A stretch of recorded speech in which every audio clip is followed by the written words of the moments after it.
an incident from the Prophet ﷺ's life in which he said on one occasion when he saw an individual lying on the ground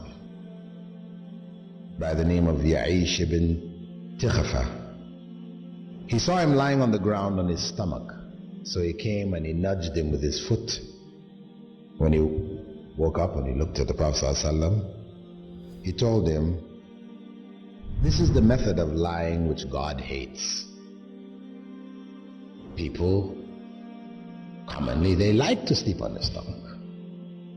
And I know this is one of the etiquettes of sleeping in Islam.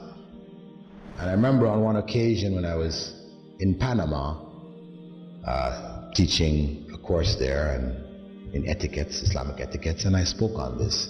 Afterwards, people asked me, why? Why is it disliked to sleep on your stomach? And I really didn't have an answer. Anyway, I just told them, hey, Prophet Muhammad ﷺ said, God hates it, dislikes it, better you don't do it. From there, I was flying to Guyana to do a course in Guyana also. Whilst I was on the airplane, I was reading the Time magazine. And this Time magazine issue was dedicated to the latest developments in spinal surgery. They were showing the latest medical hardware and how it dealt with the problems of slipped discs and crushed discs and the different operations they were doing, and they showed pictures of people's back cut open and And at the end of it all, they had a list of doctors' recommendation to avoid spinal problems.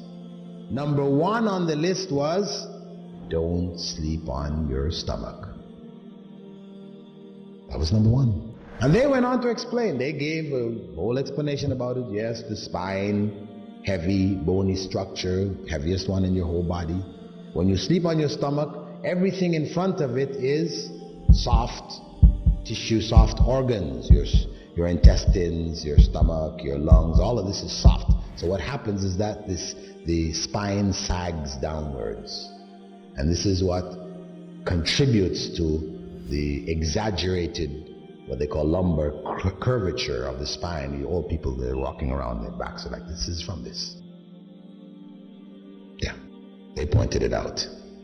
Furthermore, I said, mashallah, that was something. Then that was like 1981 when I came across that. And alhamdulillah, from then on, I used to mention it in lectures and so on. So people can see, this is benefit there, something that you can't imagine. 1,400 years ago, Muslims, when the Prophet ﷺ said, don't do it because it's hated by Allah, they stopped doing it. Though they used to like to sleep on the stomach just as we do. And over these 1,400 years, they benefited. All the people who didn't do it were harmed in one way or another. So I said, mashallah, and that's how we should approach the things which Allah has prohibited and disliked. That it's better not to do it. Stay away from it because there's harm in it, even if we can't see where the harm is.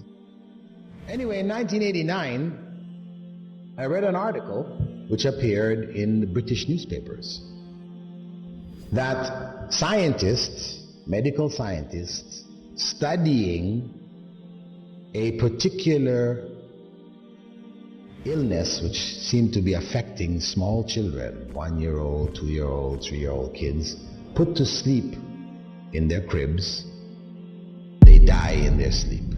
They call it crib death or sudden death syndrome, SDS. There are different names they give it to it. But they didn't know why. What was causing this thing? So medical researchers did some statistical studies. They sent out researchers to people whose children had died, and they gathered up information about what the circumstances of the home was, what type of beds they put them in, what was the temperature of the rooms, all kinds of information. Anything they could think of that was related to the circumstance in which the child went to sleep that might possibly have a common factor, which would then be the danger factor.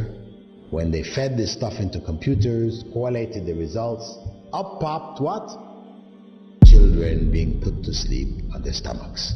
So they made a major announcement across England, front page news. Doctors warn parents, do not put your children to sleep on their stomachs.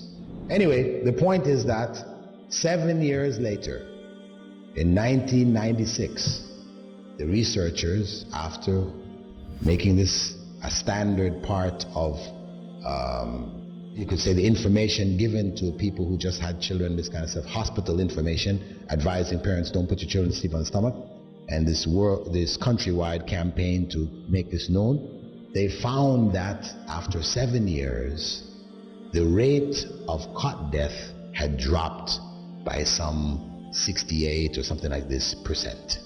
It had dropped drastically. So, alhamdulillah, here is further evidence that Prophet Muhammad ﷺ 1,400 years ago, when nobody had any idea of what harm there was, obviously this was, how did the Prophet ﷺ know that God hated this?